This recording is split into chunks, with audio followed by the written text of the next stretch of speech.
అందరికీ నమస్కారం అండి. నా పేరు Jaggal Shivaprasad, senior consultant optometrist, JSN Gayatri ప్రాథమిక కంటి ఆసుపత్రి పిఠాపురం నుండి మాట్లాడుతున్నాను. అందరికీ ముందుగా దీపావళి పండుగ శుభాకాంక్షలు అండి. ఈ దీపావళి బాణాసంచా మాటున పెను ప్రమాదాలు జరిగే అవకాశం ఉంటుందండి. ముఖ్యంగా కంటి సంరక్షణకై మనం కొన్ని జాగ్రత్తలు తీసుకోవాల్సిన అవసరం ఉంది. పిల్లలు పెద్దలు కూడా బాణాసంచా కాల్చేటప్పుడు తగు జాగ్రత్తలు తీసుకోవడం వల్ల మన కంటిని సంరక్షించుకునే అవకాశం ఉంటుంది. కంటి సంరక్షణకై కొన్ని ముఖ్యమైన చిట్కాలను ఈ వీడియోలో మీకు నేను తెలియచేయబోతున్నాను. ఈ రోజున కంటి సమస్యలు బారిన పడకుండా ఉండాలి అంటే కొన్ని ముఖ్యమైన చిట్కాలను మీకు తెలియజేస్తాను. ముఖ్యమైనది, సేఫ్టీ కళ్ళద్దాలను ధరించండి. దీపావళి పండుగ రోజున కంటి సమస్యల బారిన పడకుండా ఉండాలి అంటే, లేదా దుమ్ము ధూళి లేదా కొన్ని రసాయనాల నుండి మన కంటిని సంరక్షించుకోవాలనుకుంటే ప్రతి ఒక్కరు, పిల్లలు పెద్దలు కూడా సేఫ్టీ గాగుల్స్ ధరించండి.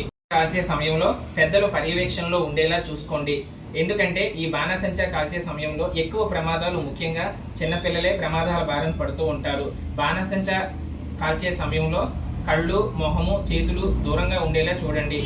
ఆగిపోయిన పటాకుల వద్దకు తొంగి చూడడం కానీ లేదా వాటిని తాకడం కానీ చేయకుండా తగు జాగ్రత్తలు తీసుకోండి. ఈ ఆనందమైన దీపావళిని ప్రతి ఒక్కరూ సంతోషంగా జరుపుకుంటారని కోరుకుంటున్నాను.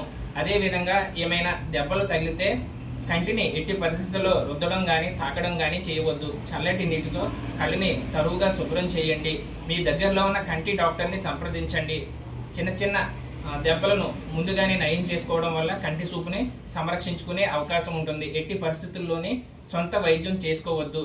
కంటి ప్రమాదాల నుండి ఈ దీపావళి సురక్షితంగా సంతోషంగా జరుపుకుంటారని మనస్ఫూర్తిగా కోరుకుంటున్నాను. Thank you.